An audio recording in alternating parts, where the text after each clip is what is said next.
जन्म। एक समय की बात है। नाजरत गांव में मैरी नाम की एक लड़की रहती थी। जल्द ही मैरी का विवाह जोसेफ नाम के एक लड़के से होने वाला था। एक रात मैरी सो रही थी। उसे कुछ आवाज सुनाई दी। मैरी ने अपनी आंखें खोली। सामने पीले रंग की रोशनी थी। अचानक एक देवदूत प्रकट हुआ। अगले दिन आप कौन हो? मैं हूँ गैब्रियल, ईश्वर का दूत। ईश्वर ने मुझे भेजा है। ईश्वर ने आपको एक महान कार्य के लिए चुना है। महान कार्य? हाँ। तो जल्द ही मैरी तुम एक बालक को जन्म दोगी जो दुनिया का उद्धार करेगा। बालक को? पर ये कैसे संभव है? मेरी तो अभी शादी नहीं हुई। तुम चिंता मत करो मैरी, जिस बालक को तुम जन्म दोगी वो दुनिया का उद्धार करेगा। अगर ईश्वर ने मुझे चुना है तो जरूर उन्होंने कुछ सोचा होगा। मुझे सम्मानित करने के लिए आभार।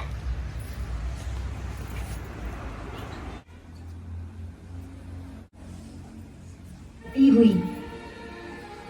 जोसेफ बेथलेम नाम के दूसरे गांव से था।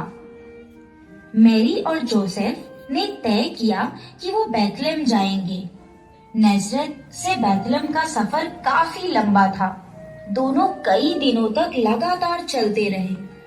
गर्भवती मैरी के लिए वो सफर बड़ा ही कठिन था। जब वो बेथलेम पहुंचे तब तक काफी अंधेरा हो चुका था। गांव लोगों से भरा हुआ था।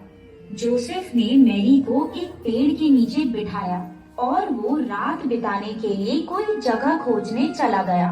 उसने कई दरवाजे खटखटाए पर उसे कोई भी कमरा नहीं मिला। मैरी का प्रसव करीब आ रहा था। दोनों जगह ढूंढने लगे ताकि मैरी बच्चे को जन्म दे सके।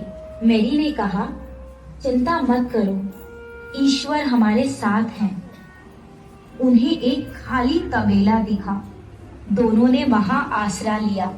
जोसेफ ने सूखी घास लेकर,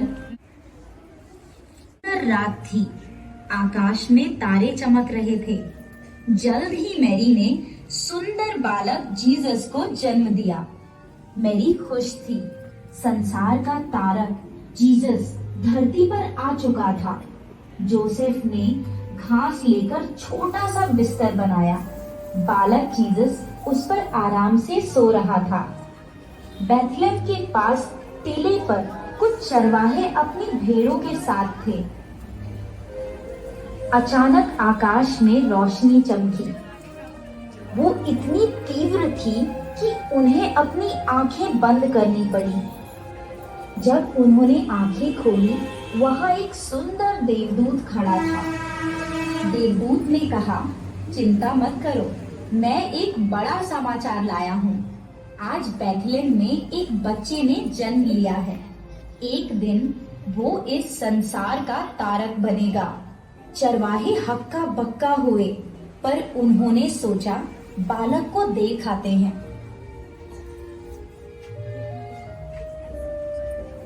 जब वो बेथलेम पहुंचे, उन्होंने तबेले में मैरी, जोसेफ और बालक जीसस को देखा। वो जीसस के सामने झुक गए। उनका कलेजा खुशी से भर गया। चरवाहे खुश थे क्योंकि उन्हें उनका ईश्वर मिल गया। वो वहां से आनंदित होकर निकले। उन्होंने लोगों को इकट्ठा किया और बाल जीसस के बारे में बताया।